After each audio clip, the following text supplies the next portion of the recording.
सब प्रेम से बोलो, लक्ष्मी नारायण भगवान की जय, राधा कृष्ण भगवान की जय। श्री सुखदेव जी कहते हैं, परीक्षित, सबके जीवन दाता भगवान श्री कृष्ण राजा बहुलाश्व की प्रार्थना स्वीकार करके मिथिलावासी नर नारियों का कल्याण करते हुए कुछ दिनों तक वहीं रहे।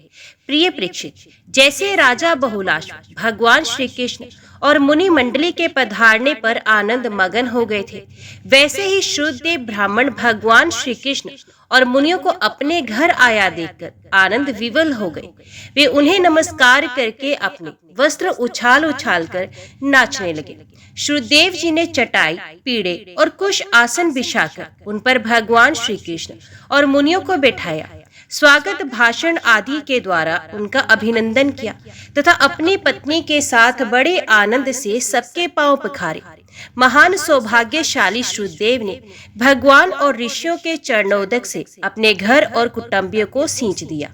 इस समय उनके सारे मनोरथ पूर्ण हो गए थे। वे हर्षातिरेक से मतवाले हो रहे थे। तदंतर उन्होंने फल, गंध, खस से सुवासित निर्मल एवं मधुर जल, सुगंधित मिट्टी, तुलसी, कुश, कमल आदि अनायास प्राप्त पूजा सामग्री और सत्व गुण बढ़ाने वाले अन्न से सबकी आराधना की। उस समय श्रुतदेव जी मन ही मन तर्कना करने लगे कि मैं तो घर गृहस्थी के अंधेरे कुएं में गिरा हुआ हूँ, अभागा हूँ। मुझे भगवान श्री कृष्ण और उनके निवास स्थान ऋषि मुनियों का, जिनके चरणों की धूल ही समस्त तीर्थों को तीर्थ बनाने वाली है, समागम कैसे प्राप्त हो गया। जब सब लोग आतिथ्य स्वीकार करके आराम से बैठ गए, तब श्रुतदेव अपने स्त्री, पुत्र तथा अन्य संबंधियों के साथ उनकी सेवा में उपस्थित हुए। वे भगवान श्री कृष्ण के चरण कमलों का स्पर्श करते हुए कहने लगे, प्रभु, अव्यक्त अव्यक्त रूप प्रकृति और जीवों से परे पुरुषोत्तम है। मुझे आपने आज ही दर्शन दिया हो, ऐसी बात नहीं है। आप तो तभी से सब लोगों से मिले हुए हैं, जब से आपने अपनी शक्तियों के द्वारा इस जगत की रचना करके आत्म सत्ता के रूप में इसमें प्रवेश किया है। जैसे सोया हुआ पुरुष स्वप्न अवस्था में अविद्यावश मन ही मन स्वप्न जगत की सृष्टि कर लेता है और उसमें स्वयं उपस्थित होकर अनेक रूपों में अनेक कर्म करता हुआ प्रतीत होता है, वैसे ही आपने अपने में ही अपनी माया से जगत की रचना कर ली है और अब इसमें प्रवेश करके अनेकों रूपों से प्रकाशित हो रहे हैं। जो लोग सर्वदा आपकी लीला कथा का श्रवण कीर्तन तथा आपकी प्रतिमाओं का अर्चन वंदन करते हैं और आपस में आपकी ही चर्चा करते हैं, उनका हृदय शुद्ध हो जाता है और आप उसमें प्रकाशित हो जाते हैं। जिन लोगों का चित्त लौकिक, वैदिक आदि कर्मों की वासना से बहिर्मुख हो रहा है, उनके हृदय में रहने पर भी आप उनसे बहुत दूर हैं। किंतु जिन लोगों ने आपके गुणगान से अपने अंतकरण को सद्गुण संपन्न बना दिया है, उनके लिए चित्त वृत्तियों से आग्रह होने पर भी आप अत्यंत निकट हैं। प्रभु, जो लोग आत्म तत्व को जानने वाले हैं, उनके आत्मा के रूप में ही आप स्थित हैं और जो शरीर आदि को ही अपना आत्मा मान बैठे हैं, उनके लिए आप अनात्मा को प्राप्त होने वाली मृत्यु के रूप में हैं। आप महत्त्व आदि कार्य, द्रव्य और प्रकृति रूप कारण के नियामक हैं, शासक हैं। आपकी माया आपकी अपनी दृष्टि पर पर्दा नहीं डाल सकती, किंतु उसने दूसरों की दृष्टि को ढक रखा है। आपको मैं नमस्कार करता हूँ, स्वयं प्रकाश प्रभु। हम आपके सेवक हैं, हमें आज्ञा दीजिए कि हम आपकी क्या सेवा करें। नेत्रों के द्वारा आपका दर्शन होने तक ही जीवों के कलेश रहते हैं। आपके दर्शन में ही समस्त कलेशों की परिसमाप्ति है। परीक्षित, शरणागत भयहारी भगवान श्री कृष्ण ने श्रुतदेव की प्रार्थना सुनकर अपने हाथ से उनका हाथ पकड़ लिया और मुस्कुराते हुए कहा। भगवान श्री कृष्ण ने कहा, प्रिय श्रुतदेव, ये बड़े बड़े ऋषि मुनि तुम पर अनुग्रह करने के लिए यहाँ पधारे हैं। ये अपने चरण कमलों की धूल से लोगों और लोगों को पवित्र करते हुए मेरे साथ विचरण कर रहे हैं। देवता, पुण्य क्षेत्र और तीर्थ आदि तो दर्शन, स्पर्श, अर्चन आदि के द्वारा धीरे धीरे बहुत दिनों में पवित्र करते हैं, परंतु संत पुरुष अपनी दृष्टि से ही सबको पवित्र कर देते हैं। यही नहीं, देवता आदि में जो पवित्र करने की शक्ति है, वे भी उन्हीं संतों की दृष्टि से ही प्राप्त होती है। श्रुतदेव, जगत में ब्राह्मण जन्म से ही सब प्राणियों में श्रेष्ठ है। यदि वे तपस्या, विद्या, संतोष और मेरी उपासना, मेरी भक्ति से युक्त हो, तब तो कहना ही क्या है। मुझे अपना ये चतुर्भुज रूप भी ब्राह्मणों की अपेक्षा अधिक प्रिय नहीं है, क्योंकि ब्राह्मण सर्ववेदमय है और मैं सर्वदेवमय हूँ। दुर्बुद्धि मनुष्य इस बात को ना जानकर केवल मूर्ति आदि में ही पूज्य बुद्धि रखते हैं और गुणों में दोष निकालकर मेरे स्वरूप जगत गुरु ब्राह्मण का, जो कि उनकी आत्मा ही है, तिरस्कार करते हैं। ब्राह्मण मेरा साक्षात्कार करके अपने चित्त में ये निश्चय कर लेता है कि ये चराचर जगत, इसके संबंध की सारी भावनाएं और इसके कारण प्रकृति, महत्व आदि सबके सब आत्म स्वरूप भगवान के ही रूप हैं। इसलिए श्रुतदेव, तुम इन ब्रह्म ऋषियों को मेरा ही स्वरूप समझकर पूरी श्रद्धा से इनकी पूजा करो। यदि तुम ऐसा करोगे तब तो तुमने साक्षात अनायास ही मेरा पूजन कर लिया, नहीं तो बड़ी बड़ी बहुमूल्य सामग्रियों से ही मेरी पूजा नहीं हो सकती। परीक्षित, भगवान श्री कृष्ण का ये आदेश प्राप्त करके श्रुतदेव ने भगवान श्री कृष्ण और ब्रह्म ऋषियों की एकात्म भाव से आराधना की तथा उनकी कृपा से वे भगवत स्वरूप को प्राप्त हो गए। राजा बहुलाश्व ने भी वही गति प्राप्त की। प्रिय परीक्षित, जैसे भक्त भगवान की भक्ति करते हैं, वैसे ही भगवान भी भक्तों की भक्ति करते हैं। वे अपने दोनों भक्तों को प्रसन्न करने के लिए कुछ दिन तक मिथिलापुरी में रहे और उन्हें साधु पुरुषों के मार्ग का उपदेश करके वे द्वारका लौट आए। राजा परीक्षित ने पूछा, भगवान, ब्रह्म कार्य और कारण से सर्वथा परे है। सत्व, रज और तम, ये तीनों गुण उसमें है ही नहीं। मन और वाणी से संकेत रूप में भी उसका निर्देश नहीं किया जा सकता।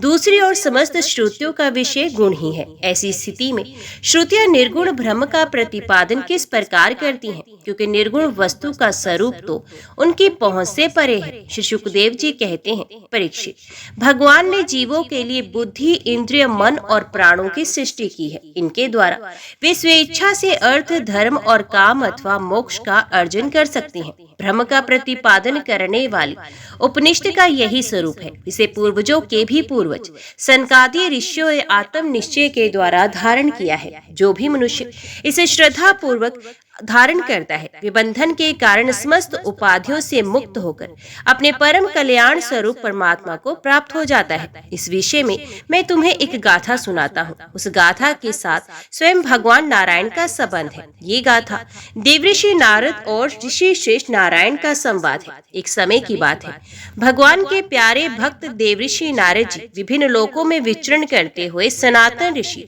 भगवान नारायण का दर्शन करने के लिए बद्रिका आश्रम गए। भगवान नारायण मनुष्यों के अभ्युदय और परम निर्शेष के लिए इस भारतवर्ष में कल्प के प्रारंभ से ही धर्म, ज्ञान और संयम के साथ महान तपस्या कर रहे हैं।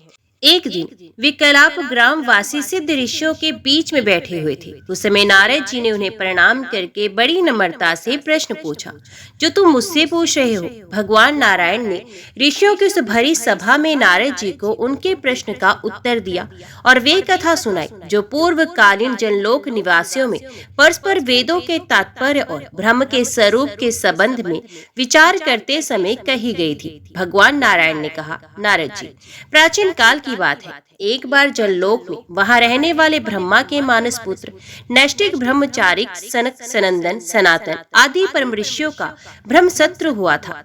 उस समय तुम मेरी अनिरुद्ध मूर्ति का दर्शन करने के लिए श्वेत द्वीप चले गए थे। उस समय वहां उस ब्रह्म के संबंध में बड़ी ही सुंदर चर्चा हुई थी, जिसके विषय में श्रुतियां भी मौन धारण कर लेती हैं। स्पष्ट वर्णन ना करके तात्पर्य रूप से लक्षित कराती हुई उसी में सो जाती हैं। उस ब्रह्म सत्र में यही प्रश्न उपस्थित किया गया था जो तुम मुझसे पूछ रहे हो। सनक, सनंदन, सनातन, सनंत कुमार, ये चारों भाई शास्त्रीय ज्ञान, तपस्या और शील स्वभाव में समान हैं। उन लोगों की दृष्टि में शत्रु, मित्र और उदासीन एक से हैं। फिर ही उन्होंने अपने में से सनंदन को तो वक्ता बना लिया और शेष भाई सुनने के लिए इच्छुक बनकर बैठ गए। सनंदन जी ने कहा, जिस प्रकार प्रातः काल होने पर सोते हुए सम्राट को जगाने के लिए अनुजीवी वंदीजन उसके पास आते हैं और सम्राट के पराक्रम तथा सुयश का गान करके उसे जगाते हैं, वैसे ही जब परमात्मा अपने बनाए हुए संपूर्ण जगत को अपने में लीन करके अपनी शक्तियों के सहित सोए रहते हैं, तब परलय के अंत में श्रुतियां उनका प्रतिपादन करने वाले वचनों से उन्हें इस प्रकार जगाती हैं। श्रुतियां कहती हैं, अजित आप ही सर्वश्रेष्ठ हैं, आप पर कोई विजय प्राप्त नहीं कर सकता। आपकी जय हो प्रभु। आप स्वभाव से ही समस्त ऐश्वर्यों से पूर्ण हैं, इसलिए चराचर प्राणियों को फंसाने वाली माया ने दोष के लिए जीवों के आनंदमय सहज स्वरूप का आस्वादन करके उन्हें बंधन में डालने के लिए सत्वादी गुणों को ग्रहण किया है। जगत में जितनी भी साधना, ज्ञान, क्रिया आदि शक्तियां हैं, उन सबको जगाने वाले आप ही हैं। इसलिए आपके मिटाए बिना ये माया मिट नहीं सकती। यद्यपि हम आपका स्वरूप वर्णन करने में असमर्थ हैं, परंतु जब कहीं आप माया के द्वारा जगत की सृष्टि करके सगुण हो जाते हैं या उसको निषेध करके स्वरूप स्थिति की लीला करते हैं अथवा अपना सच्चिदानंद स्वरूप श्री विग्रह प्रकट करके क्रीड़ा करते हैं, तभी हम आपका वर्णन करने में समर्थ होती हैं। इसमें संदेह नहीं कि हमारे द्वारा इंद्र, वरुण आदि देवताओं का भी वर्णन किया जाता है, परंतु हमारे सारे मंत्र अथवा सारी मंत्र दृष्टा ऋषि प्रतीत होने वाले संपूर्ण जगत को ब्रह्म स्वरूप ही अनुभव करती है, क्योंकि जिस समय ये सारा जगत नहीं रहता उस समय भी आप बच रहते हैं। जैसे घट, शराब आदि सभी विकार मिट्टी से ही उत्पन्न और उसी में लीन होते हैं, उसी प्रकार संपूर्ण जगत की उत्पत्ति और प्रलय आप में होती है। तब क्या आप पृथ्वी के समान विकारी हैं? नहीं, आप तो एक रस निर्विकार है। इसी से तो ये जगत आप में उत्पन्न नहीं प्रतीत है। इसलिए जैसे घट, शराब आदि का वर्णन भी मिट्टी का ही वर्णन है, वैसे ही इंद्र, वरुण आदि देवताओं का वर्णन भी आपका ही वर्णन है। यही कारण है कि विचारशील ऋषि मन से जो कुछ सोचा जाता है और वाणी से जो कुछ कहा जाता है उसे आप में ही स्थिति, आपका ही स्वरूप देखते हैं। मनुष्य अपना पैर चाहे कहीं भी रखे, ईंट, पत्थर या काठ पर, होगा वही पृथ्वी पर ही, क्योंकि वे सब पृथ्वी स्वरूप ही है। इसलिए हम चाहे जिस नाम या जिस रूप का वर्णन करें, वे आपका ही नाम, आपका ही रूप है। भगवान लोक, सत्व, रज, तम इन तीनों गुणों की माया से बने हुए अच्छे बुरे भाव या अच्छी बुरी क्रियाओं में उलझ जाया करते हैं, परंतु आप तो उस माया नटी के स्वामी, उसको नचाने वाले हैं। इसलिए विचारशील पुरुष आपके लीला कथा के अमृत सागर में गोते लगाते रहते हैं और इस प्रकार अपने सारे पाप ताप को धो बहा देते हैं। क्यों ना हो आपकी लीला कथा सभी जीवों के मायामल को नष्ट करने वाली जो है पुरुषोत्तम भगवान, जिन महापुरुषों ने आत्म ज्ञान के द्वारा अंतकरण के राग, द्वेष आदि और शरीर के कालकृत जरा, मरण आदि दोष मिटा दिए हैं और निरंतर आपके उस स्वरूप की अनुभूति में मगन रहते हैं जो अखंड आनंद स्वरूप है। उन्होंने अपने पाप तापों को सदा के लिए शांत और भस्म कर दिया है। इसके विषय में तो कहना ही क्या है। भगवान प्राणधारियों के जीवन की सफलता इसी में है कि वे आपका भजन सेवन करें, आपकी आज्ञा का पालन करें। यदि वे ऐसा नहीं करते तो उनका जीवन व्यर्थ है और उनके शरीर में श्वास का चलना ठीक वैसा ही है जैसे लोहार की धोकनी में हवा का आना जाना। महतत्व, अहंकार आदि ने आपके अनुग्रह से आपके उनमें प्रवेश करने पर ही उस ब्रह्मांड की सृष्टि की है। अन्नमय, प्राणमय, मनोमय, विज्ञानमय और आनंदमय, इन पांचों केशों में पुरुष रूप से रहने वाले, उनमें मैं की स्फूर्ति करने वाले भी आप ही हैं। आपके ही अस्तित्व से उन केशों के अस्तित्व का अनुभव होता है और उनके ना रहने पर भी अंतिम अवधि रूप से आप विराजमान रहते हैं। इस प्रकार सब में अन्वित और सबकी अवधि होने पर भी आप असंग ही हैं, क्योंकि वास्तव में जो कुछ वृत्तियों के द्वारा असित अथवा नासित के रूप में अनुभव होता है उन समस्त कार्य कारणों से आप परे हैं। नेति के द्वारा इन सब का निषेध हो जाने पर भी आप ही शेष रहते हैं, क्योंकि आप उस निषेध के भी साक्षी हैं और वास्तव में आप ही एकमात्र सत्य हैं।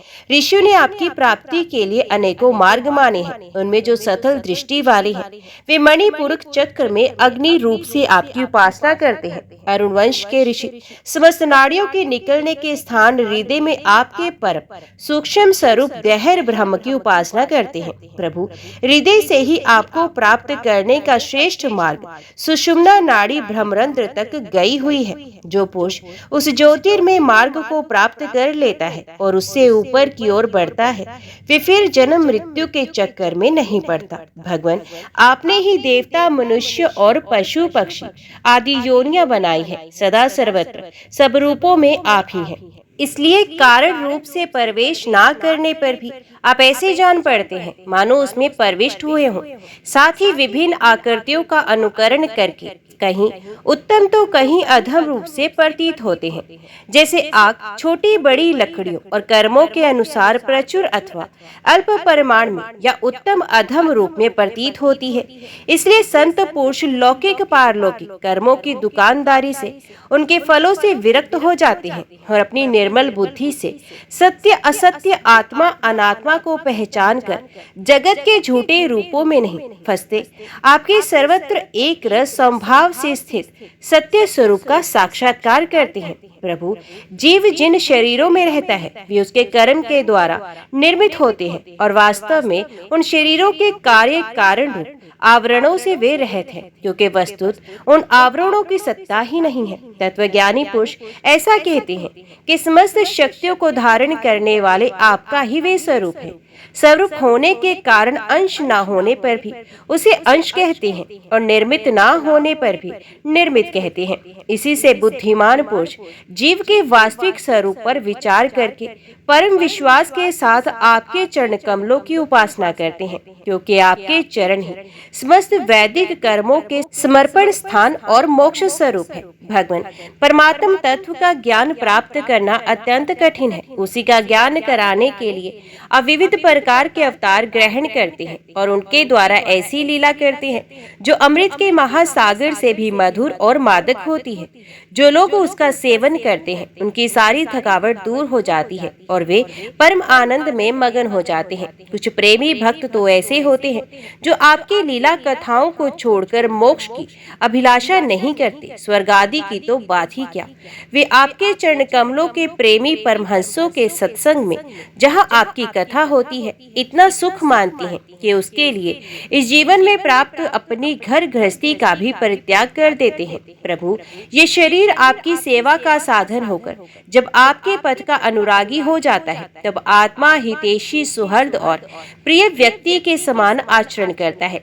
आप जीव के सच्चे हितैषी, प्रियतम और आत्मा ही हैं और सदा सर्वदा जीव को अपनाने के लिए तैयार भी रहते हैं। इतनी सुगमता होने पर तथा अनुकूल शरीर को पाकर भी लोग संख्या भाव आदि के द्वारा आपकी उपासना नहीं करते, आप में नहीं रमते, बल्कि इस विनाशी और असत शरीर तथा उसके संबंधियों में ही रम जाते हैं, उन्हीं की उपासना करने लगती हैं और इस प्रकार अपनी आत्मा का हनन करते हैं, उसे अधोगति में पहुंचाते हैं।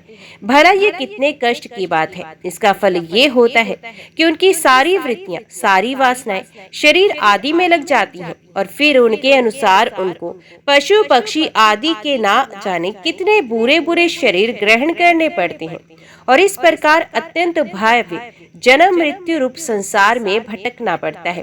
प्रभु, बड़े बड़े विचारशील योगी यदि अपने प्राण, मन और इंद्रियों को वश में करके दृढ़ योग अभ्यास के द्वारा हृदय में आपकी उपासना करते हैं, परंतु आश्चर्य की बात तो ये है कि उन्हें जिस पद की प्राप्ति होती है उसी की प्राप्ति उन शत्रु को भी हो जाती है जो आपसे वैर भाव रखते हैं, क्योंकि स्मरण तो वे भी करते हैं।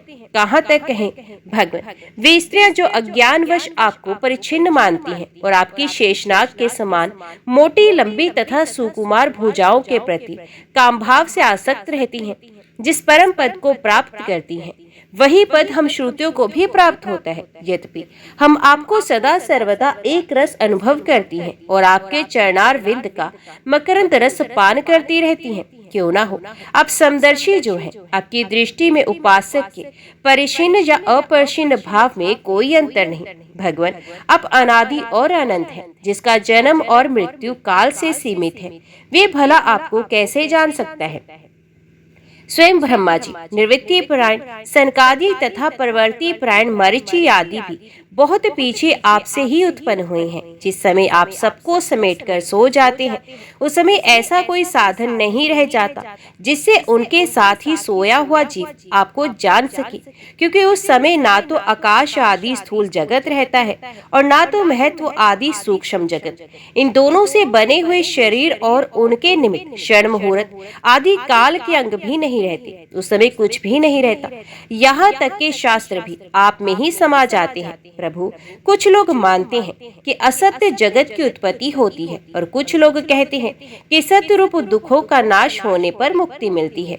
दूसरे लोग आत्मा को अनेक मानते हैं, तो कोई लोग कर्म के द्वारा प्राप्त होने वाले लोक और परलोक रूप व्यवहार को सत्य मानते हैं। इसमें संदेह नहीं कि ये सभी बातें भ्रम मूलक हैं और वे आरोप करके ही ऐसा उपदेश करते हैं। पुरुष त्रिगुणमय है। इस प्रकार भेदभाव केवल अज्ञान से ही होता है और आप अज्ञान से सर्वथा परे हैं। इसलिए ज्ञान स्वरूप आप में किसी प्रकार का भेदभाव नहीं है। ये त्रिगुणात्मक जगत मन की कल्पना मात्र है। केवल यही नहीं, परमात्मा और जगत से पृथक प्रतीत होने वाला पुरुष भी कल्पना मात्र है। इस प्रकार वास्तव में असत्य होने पर भी अपने सत्य अधिष्ठान आपकी सत्ता के कारण ये सत्य सा प्रतीत हो रहा है। इसलिए भोक्ता भोग्य और दोनों के संबंध को सिद्ध करने वाली इंद्रियां आदि जितना भी जगत है, सबको आत्मज्ञानी पुरुष आत्म रूप से सत्य ही मानते हैं। सोने से बने हुए कड़े कुंडल आदि स्वर्ण रूप ही तो है, इसलिए उनको इस रूप में जानने वाला पुरुष उन्हें छोड़ता नहीं। वे समझता है कि ये भी सोना है। इसी प्रकार ये जगत आत्मा में ही कल्पित, आत्मा से ही व्यापक, इसलिए आत्मज्ञानी पुरुष इसे आत्म रूप ही मानते हैं। भगवान, जो लोग ये समझते हैं कि आप समस्त प्राणियों और पदार्थों के अधिष्ठान हैं, सबके आधार है और सर्वात्म भाव से आपका भजन सेवन करते हैं, वे मृत्यु को तुच्छ समझकर उसके सर पर लात मारते हैं, अर्थात उस पर विजय प्राप्त करते हैं। जो लोग आपसे विमुख हैं, वे चाहे जितने बड़े विद्वान हो, उन्हें आप कर्मों का प्रतिपादन करने वाली श्रुतियों से पशुओं के समान बांध लेते हैं। इसके विपरीत जिन्होंने आपके साथ प्रेम का संबंध जोड़ रखा है, वे न केवल अपने को बल्कि दूसरों को भी पवित्र करते हैं, जगत के बंधन से छुड़ा देते हैं। ऐसा सौभाग्य भला आपसे विमुख लोगों को कैसे प्राप्त हो सकता है? प्रभु, आप मन बुद्धि और इंद्रियों आदि कारणों से, चिंतन कर्म आदि के साधनों से सर्वथा रहित हैं, फिर भी आप समस्त अंतकरण और बाहरी कारणों की शक्तियों से सदा सर्वदा संपन्न है। आप स्वतः ही सिद्ध ज्ञानवान स्वयं प्रकाश है। अतः कोई काम करने के लिए आपको इंद्रियों की आवश्यकता नहीं है। जैसे छोटे छोटे राजा अपनी अपनी प्रजा से कर लेकर स्वयं अपने सम्राट को कर देते हैं, वैसे ही मनुष्यों के पूज्य देवता और देवताओं के पूज्य ब्रह्मा आदि भी अपने अधिकृत प्राणियों से पूजा स्वीकार करते हैं और माया के अधीन होकर आपकी पूजा करते हैं। वे इस प्रकार आपकी पूजा करते हैं कि आपने जहाँ जो कर्म करने के लिए उन्हें नियुक्त कर दिया है, वे आपसे भयभीत रहकर वहीं वे काम करते रहते हैं। नित्य मुक्त आप मायातीत हैं, फिर भी जब आपने ईशान मात्र से संकल्प मात्र के साथ क्रीड़ा करते हैं, तब आपका संकेत पाते ही जीवों के सूक्ष्म शरीर और उनके सुप्त कर्म संस्कार जग जाते हैं और चराचर प्राणियों की उत्पत्ति होती है। प्रभु, आप परम दयालु हैं। आकाश के समान सब में सम होने के कारण ना तो कोई आपको अपना है, ना ही कोई पराया। वास्तव में तो आपके स्वरूप में मन और वाणी की गति ही नहीं है। आप में कार्य कारण रूप प्रपंच का अभाव होने से बाहरी दृष्टि से आप शून्य के समान ही जान पड़ते हैं, परंतु उस दृष्टि के भी अधिष्ठान होने के कारण आप परम सत्य हैं। भगवान, आप नित्य एक रस हैं। यदि जीव असंख्य हो और सबके सब नित्य एवं सर्वव्यापक हो, तब तो वे आपके समान ही हो जाएंगे। उस हालत में वे शासित हैं और आप शासक, ये बात बन ही नहीं सकती और तब आप उनका नियंत्रण कर ही नहीं सकते। उनका नियंत्रण आप तभी कर सकते हैं जब वे आपसे उत्पन्न एवं आपकी उपेक्षा न्यून हो। इसमें संदेह नहीं कि सबके सब जीव तथा इनकी एकता या विभिन्नता आपसे ही उत्पन्न हुई, इसलिए आप उनमें कारण रूप से रहते हुए भी उनके नियामक हैं। वास्तव में आप उनमें समरूप से स्थित हैं, परंतु ये जाना नहीं जा सकता कि आपका वे स्वरूप कैसा है, क्योंकि जो लोग ऐसा समझते हैं कि हमने जान लिया, उन्होंने वास्तव में आपको नहीं जाना। उन्होंने तो केवल अपनी बुद्धि के विषय को जाना है जिससे आप परे हैं, और साथ ही मति के द्वारा जितनी वस्तुएं जानी जाती हैं वे मतियों की भिन्नता के कारण भिन्न भिन्न होती हैं। इसलिए उनकी दुष्टता एक मत के साथ दूसरे मत का विरोध प्रत्यक्ष ही है। अतएव आपका स्वरूप समस्त मतों के परे है। स्वामी, जीव आपसे उत्पन्न होता है, ये कहने का ऐसा अर्थ नहीं कि आप परिणाम के द्वारा जीव बनते हैं। सिद्धांत तो ये है कि प्रकृति और पुरुष दोनों ही अजन्मा है, अर्थात उनका वास्तविक स्वरूप जो आप है कभी मृत्यु के अंदर उतरता नहीं, जन्म नहीं लेता। तो प्राणियों का जन्म कैसे हो सकता है? अज्ञान के कारण प्रकृति को पुरुष और पुरुष को प्रकृति समझ लेने से, एक का दूसरे के साथ संयोग हो जाने से। जैसे बुलबुला नाम की कोई स्वतंत्र वस्तु नहीं है, परंतु उपादान कारण जल और निमित्त कारण वायु के संयोग से उसकी सृष्टि हो जाती है। प्रकृति में पुरुष और पुरुष में प्रकृति का अध्याय हो जाने के कारण ही जीवों के विविध नाम और गुण रख लिए जाते हैं। अंत में जैसे समुद्र में नदियां और मधु में समस्त पुष्पों के रस समा जाते हैं, वैसे ही वे सब के सब उपाधि रहित आप में समा जाते हैं। भगवान, सभी जीव आपकी माया से भ्रम में भटक रहे हैं, अपने को आपसे पृथक मानकर जन्म मृत्यु का चक्कर काट रहे हैं। परंतु बुद्धिमान पुरुष इस भ्रम को समझ लेते हैं और संपूर्ण भक्ति भाव से आपकी शरण ग्रहण करते हैं, क्योंकि आप जन्म मृत्यु के चक्कर से छुड़ाने वाले हैं। यद्यपि शीत, ग्रीष्म और वर्षा इन तीन भागों वाला काल चक्कर आपका भ्रू विलास मात्र है, वे सभी को भयभीत करता है, परंतु वे उन्हीं को बार बार भयभीत करता है जो आपकी शरण नहीं लेते। जो आपके शरणागत भक्त है, उन्हें भला जन्म मृत्यु रूप संसार का भय कैसे हो सकता है? अजन्मा प्रभु, जिन योगियों ने अपनी इंद्रियों और प्राणों को वश में कर लिया है, वे भी जब गुरुदेव के चरणों की शरण ना लेकर एवं अत्यंत चंचल मन तुरंग को अपने वश में करने का प्रयत्न करते हैं, तो अपने साधनों में सफल नहीं होते। उन्हें बार बार खेद और सैकड़ों विपत्तियों का सामना करना पड़ता है। केवल श्रम और दुख ही उनके हाथ लगता है। उनकी ठीक वैसी दशा होती है जैसी समुद्र में बिना कर्णधार की नाव पर यात्रा करने वाले व्यापारियों की होती है। आप अखंड आनंद स्वरूप और शरणागतों की आत्मा है। आपके रहते स्वजन, पुत्र, देह, स्त्री, धन, महल, पृथ्वी, प्राण और रथ आदि से क्या प्रयोजन? जो लोग इस सत्य सिद्धांत को ना जानकर स्त्री पुरुष के संबंध से होने वाले सुखों में ही रम रहे हैं, उन्हें संसार में भला ऐसी कौन सी वस्तु है जो सुखी कर सके? क्योंकि संसार की सभी वस्तुएं स्वभाव से ही विनाशी हैं, एक न एक दिन मटिया मेट हो जाने वाली हैं। और तो क्या, वे स्वरूप से ही सारहीन और सत्ताहीन है, वे भला क्या सुख दे सकती हैं? भगवान, जो ऐश्वर्य, लक्ष्मी, विद्या, जाति, तपस्या आदि के घमंड से रहते हैं, वे संत पुरुष इस पृथ्वी तल पर परम पवित्र और सबको पवित्र करने वाले पुण्य में सच्चे तीर्थ स्थान है, क्योंकि उनके हृदय में आपके चरणार विंद सर्वदा विराजमान रहते हैं। और यही कारण है कि संत पुरुषों का चरण अमृत समस्त पापों और तापों को सदा के लिए नष्ट कर देता है। भगवान, आप नित्य आनंद स्वरूप आत्मा ही है, जो एक बार भी आपको मन समर्पित कर देते हैं, आप में मन लगा लेते हैं। वे उन देह गेहों में कभी नहीं फंसते जो जीव के विवेक, वैराग्य, धैर्य, क्षमा और शांति आदि गुणों का नाश करने वाले हैं। वे तो बस आप में ही रम जाते हैं। भगवान, जैसे मिट्टी से बना हुआ घड़ा मिट्टी रूप ही होता है, वैसे ही सत्य से बना हुआ जगत भी सत्य ही है। ये बात युक्ति संगत नहीं है, क्योंकि कारण और कार्य का निर्देश ही उनके भेद का द्योतक है। यदि केवल भेद का निषेध करने के लिए ऐसा कहा जा रहा हो, तो पिता और पुत्र में, दंड और घटनाश में कार्य कारण भाव होने पर भी वे एक दूसरे से भिन्न है। इस प्रकार कार्य कारण की एकता सर्वत्र एक सी नहीं देखी जाती। यदि कारण शब्द से निमित्त कारण ना लेकर केवल उपादान कारण लिया जाए, जैसे कुंडल का सोना, तो भी कहीं कहीं कार्य की असत्यता प्रमाणित होती है। जैसे रस्सी में सांप, यहाँ उपादान कारण के सत्य होने पर भी उसका कार्य सर्प सर्वथा असत्य है। यदि ये कहा जाए कि प्रतीत होने वाले सर्प का उपादान कारण केवल रस्सी नहीं है, उसके साथ अविद्या का भ्रम मेल भी है, तो ये समझना चाहिए कि अविद्या और सत वस्तु के संयोग से ही जगत की उत्पत्ति हुई है।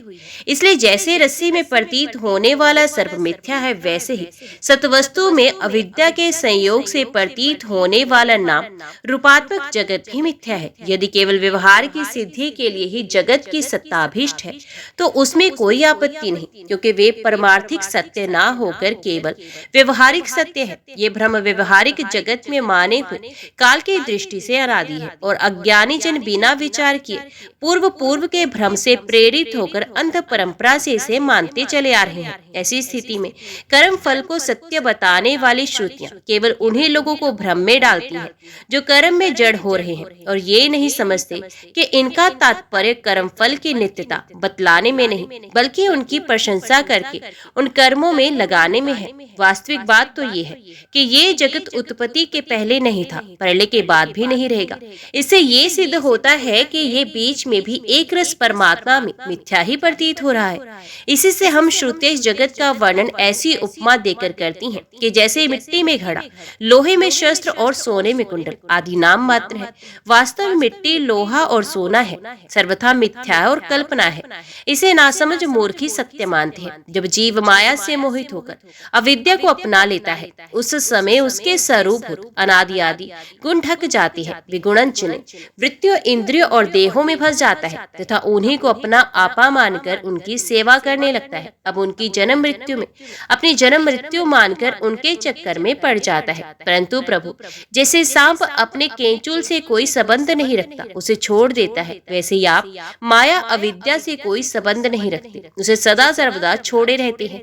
इसी से आपके संपूर्ण ऐश्वर्य सदा सर्वदा परमेश्वर में आपकी स्थिति है। इसी से आपका ऐश्वर्य, धर्म, यश, श्री, ज्ञान और वैराग्य अपरिमित है, अनंत है। वे देश, काल और वस्तुओं की सीमा से आबद्ध नहीं है। भगवान, यदि मनुष्य योगी यति होकर भी अपने हृदय की विषय वासनाओं को उखाड़ नहीं फेंकते तो उन असाधकों के लिए आप हृदय में रहने पर भी वैसे ही दुर्लभ है जैसे कोई अपने गले में मणि पहने हुए है, परंतु उसकी याद रहने पर भी उसे ढूंढता फिरे इधर उधर। जो साधक अपने इंद्रियों को तृप्त करने में ही लगे हैं, विषयों में विरक्त नहीं होते, उन्हें जीवन भर और जीवन के बाद भी दुख ही दुख भोगना पड़ता है, क्योंकि वे साधक नहीं दम्भी हैं।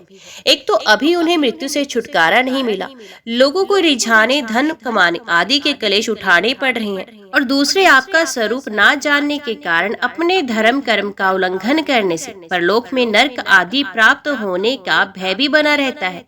आपके वास्तविक स्वरूप को जानने वाला पुरुष आपके दिए हुए पुण्य और पाप कर्मों के फल, सुख एवं दुखों को नहीं जानता, नहीं भोगता। वे भोग्य और भोक्तापन के भाव से ऊपर उठ जाता है। उसमें विधि निषेध के प्रतिपादन शास्त्र भी उसे निवृत्त हो जाते हैं, क्योंकि वे देह अभिमानियों के लिए हैं, उनकी ओर तो उसका ध्यान ही नहीं जाता जिसे आपके स्वरूप का ज्ञान नहीं है। और वे भी यदि प्रतिदिन आपकी प्रत्येक युग में की हुई लीलाओं, गुणों का गान सुन सुनकर उनके द्वारा आपको अपने हृदय में बैठा लेता है, तो अनंत अचिंत्य दिव्य गुण गणों के निवास स्थान प्रभु आपका वे प्रेमी भक्त भी पाप पुण्यों के फल, सुख दुखों और विधि निषेधों से अतीत हो जाता है, क्योंकि आप ही उनकी मोक्ष स्वरूप गति है। भगवान, स्वर्गादि लोकों के अधिपति इंद्र, ब्रह्मा, पार्वती भी आपकी था आपका पार नहीं पा सके। और आश्चर्य की बात तो ये है कि आप ही उसे नहीं जानते, क्योंकि जब अंत है ही नहीं तब कोई जानेगा कैसे। प्रभु, जैसे आकाश में हवा से धूल के नन्हे नन्हे कण उड़ते रहते हैं, वैसे आप में काल के वेग से अपने से उत्तरोत्तर 10 गुने 7 आवरणों के सहित असंख्य ब्राह्मण एक साथ घूमते रहते हैं। तब भला आपकी सीमा कैसे मिले? हम श्रुतियां भी आपके स्वरूप का साक्षात वर्णन नहीं कर सकती। आपके अतिरिक्त वस्तुओं का निषेध करते करते अंत में अपना भी निषेध कर देती हैं और आप में ही अपनी सत्ता खोकर सफल हो जाती हैं। भगवान नारायण ने कहा, देवऋषि, इस प्रकार सनकादि ऋषियों ने आत्मा और ब्रह्म की एकता बताने वाली उपदेश सुनकर आत्म स्वरूप को जाना और नित्य सिद्ध होने पर भी इस उपदेश से कृत्य से होकर उन लोगों ने सनंदन की पूजा की। नारद, सनकादि ऋषि सृष्टि के आरंभ में उत्पन्न हुए थे, अतः वे सबके पूर्वज हैं।